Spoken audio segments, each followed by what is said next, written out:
എല്ലാവർക്കും പ്ലംബിംഗ് ടെക്കിൻ്റെ പുതിയൊരു എപ്പിസോഡിലേക്ക് സ്വാഗതം.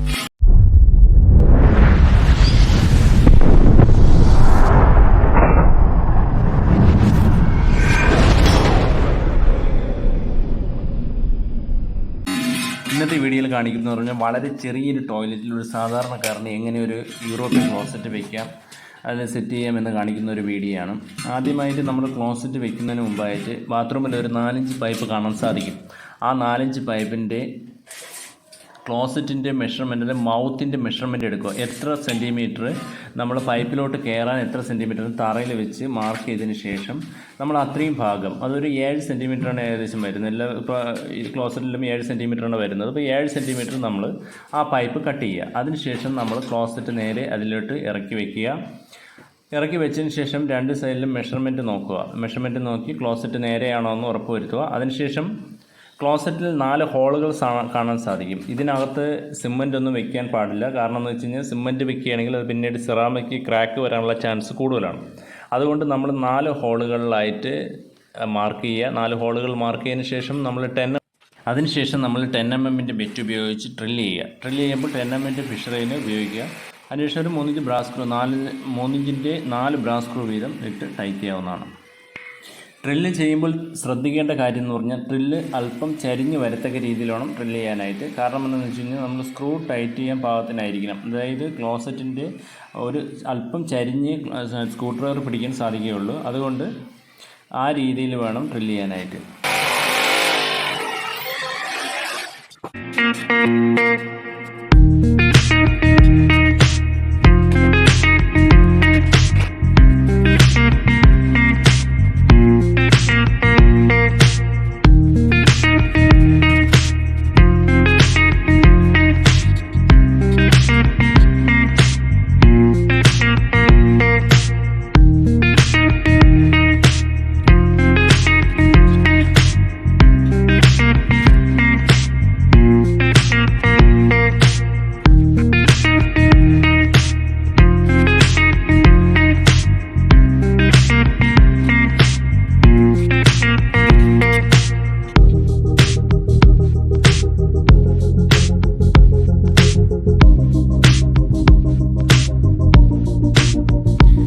ഈ ക്ലോസറ്റിൻ്റെ 4 സ്ക്രൂ നല്ല രീതിയിൽ ടൈറ്റ് ചെയ്തതിന് ശേഷം സൈഡിൽ വൈറ്റ് സിമെൻറ്റ് വെച്ച് കവർ ചെയ്യുക. കാരണം എന്ന് വെച്ച് കഴിഞ്ഞാൽ വൈറ്റ് സിമെൻറ്റ് വെക്കുക എന്ന് പറഞ്ഞു കഴിഞ്ഞാൽ നമ്മൾ ഈർപ്പം ഉണ്ടാകുന്ന സമയത്ത് അവിടെ അണുക്കളുണ്ടാവും. അതായത് ആ ഒരു ഗ്യാപ്പ് വരും. അപ്പോൾ ആ gap full white cement seal ചെയ്യുക. അതേപോലെ തന്നെ ക്ലോസറ്റിൻ്റെ മൗത്തും പൈപ്പുമായിട്ട് ജോയിൻ്റ് ആവുന്ന ഭാഗത്തും വൈറ്റ് സിമെൻറ്റ് വെച്ച് സീൽ ചെയ്യുക.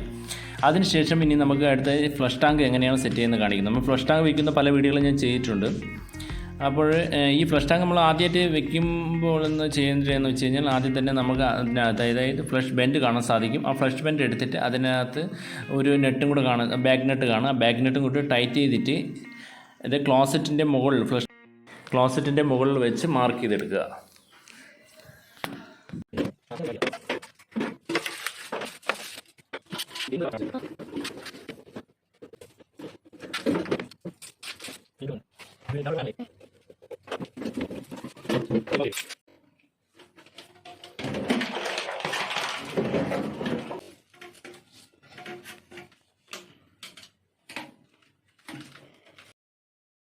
അടുത്തതായിട്ട് ഇനി നമുക്ക് ഈ ഫ്ലഷ് ടാങ്ക് നമുക്ക് ചുമരിലേക്ക് ഇത് ഫിക്സ് ചെയ്യണം. അപ്പോൾ ചുമരിലേക്ക് ഫിക്സ് ചെയ്യുന്നതിന് മുമ്പായിട്ട് ഇത്തരത്തിൽ 2 ഗാഡി കാണാൻ സാധിക്കും. അവിടെയാണ് ഇതിൻ്റെ വാൾ ബ്രാക്കറ്റ് വരുന്നത്. ആ വാൾ ബ്രാക്കറ്റിൻ്റെ സെൻറ്റർ മാർക്ക് ചെയ്ത് ഇത്തരത്തിൽ ഫ്ലഷ് ബെൻഡിൽ കയറ്റി ഇത്തരത്തിൽ വെച്ച് മുകളിലെ ലെവൽ മാർക്ക് ചെയ്തതിന് ശേഷം നമ്മൾ നേരത്തെ മാർക്ക് ചെയ്ത ഭാഗം ഇതിൻ്റെ മേലെ കാണാൻ സാധിക്കും. അത് ചുമരിലോട്ട് ആ ഒരു ടെയിലിലോട്ട് മാർക്ക് ചെയ്യുക.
വീഡിയോയെക്കുറിച്ചുള്ള എന്തെങ്കിലും സംശയങ്ങളും നിങ്ങളുടെ വിലയേറിയ അഭിപ്രായങ്ങളും കമൻറ്റ് ബോക്സിൽ അറിയിക്കുക. ഈ ചാനൽ ആദ്യമായിട്ടാണ് കാണുന്നതെങ്കിൽ സബ്സ്ക്രൈബ് ചെയ്ത് തുടർന്ന് വീഡിയോ കാണുക. Thank you.